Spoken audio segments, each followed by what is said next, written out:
Të nderuar televizionistë, ju përshëndes të gjithëve. Do të jemi bashkë në këtë edicion informativ këtu në Belsh TV. Isuf Jolla, banori fshatit Dëshiran, risjell në kujtesë zjerën e rakisë së Kumbullës së Gardhit. Mënyra tradicionale e zjerjes së rakisë pothuajse po humbet. Dumrea, kjo perlë e Shqipërisë që po vizitohet gjithnjë e më shumë nga turistët vendas e nga qytetet përreth. Aty ku liçenet karstike duket sikur janë krijuar në mënyrën më harmonike, aty ku kulturat e ndryshme bujqësore duket sikur nuk kanë fund, e aty ku bujaria dhe mikpritja e banorëve kalon çdo pritshmëri tonën. Jo rastësisht sot kemi zgjedhur të vizitojmë familjen e zotit Isuf Jolla në fshatin Dëshiran, i cili po na pret me padurim për të na treguar procesin e zjerjes së rakisë së Kumbullës. Vërtet në këtë zonë nuk ka vetëm natyrë të bukur, të paprekur për ta çuar më tej turizmin, por ka shumë punë, ndoshta shumë herë sfilitse, duke i bërë ballë edhe temperaturave të larta të verës, që sot shkuan mbi 38 gradë. Më duket sikur folëm shumë për bukuritë dhe u justifikuan paksa me punën nën temperaturat e larta, por është diçka që nuk mund të mos e përmendja.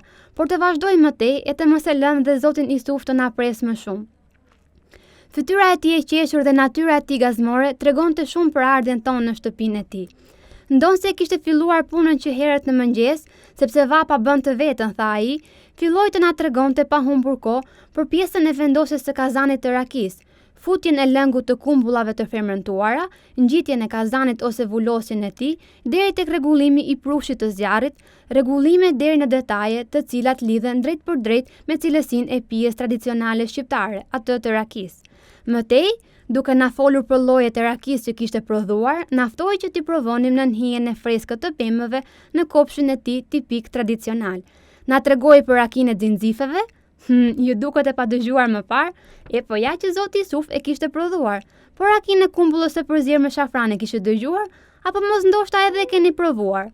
Lloje të tjera si raki prej shege, rrushi, kumbulle, thane e manathere nuk munguan, gjithashtu as shpjegimi dhe procesi se si duhej bërë secila prej tyre. Edhe pse nuk na mjafton një kronik për të folur rreth punës së tij e mikpritjes bujare, i urojmë familjes Jolla gëzim dhe punë të mbarë. Ndodhemi në fshatin Dëshira, në familjen e zotit Isuf Jolla, i cili po merret me procesin e zjerjes së rakisë së Kumbullës. Zoti Isuf, mund na tregoni pak për eksperiencën tuaj në këtë procesin e zjerjes së rakisë? Po, unë kam që ku plasë kjo, u prish sistemi 30 vjet, që në demokraci dhe kam zjerë shumë lloj rakish. Edhe përgatitja e rakisë duhet me shumë kujdes, që të dali sa më e mirë. Dhe unë do të tregoj juve procesin se si e filloi unë procesin nga e para edhe deri tek kazani. Prandaj ju do vini më së miri, shikoni se si do të veprojmë. Masi e marrim kumbullën, piqet mirë, kumbulla mirë, pastaj e shkonim ato të pjekrat që vjen tokë, ato i marrin e pastaj i mbledhim me kovë, pastaj fusim brenda në fuqit. Në fuqit pastaj e lëm deri 12 ditë. 12 ditë masi kumbulla masi mush fuqin.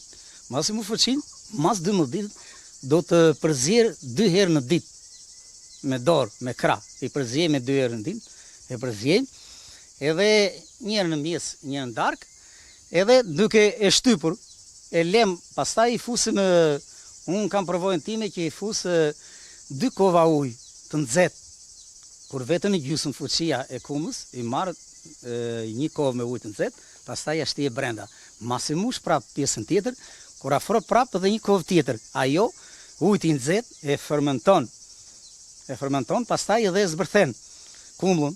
Gjatë përzierjes së kumës 2 herë në ditë, derisa ajo të bëhet ujë e gjithë. Pastaj bërthonat bien fund.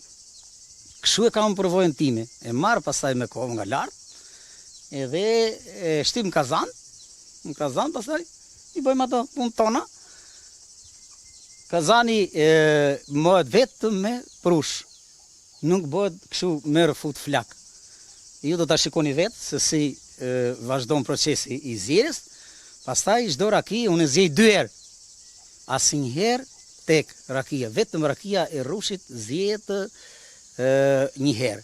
rakit e tjera zehen të gjitha, unë zjej manafer, unë zjej kumla, unë zjej mon, se moni thomi ne dumrez, nuk i thonë se thane poshtë i thonë meni, ne i thonë mon me plot goj, edhe moni pa shuj karpaceset, me uj, nuk i ka këshu me, është si punë e manaferës dhe ajo do uj, do i qikë më tepër, dhe moni dhe manaferë do, po të thushe gjysë për gjysëm fuqie me manaferë, gjysma me uj, edhe kështu që taqë, kur e marojmë gjithë fuqin, e kthejmë edhe njerë në kazan, gjithë rakin që kam marrë, e kthejmë kazan prapë, për së dyti, edhe ajo dele, unë do t'ja u dërgoj se si dele erën e parë dhe si dele erën e dytë.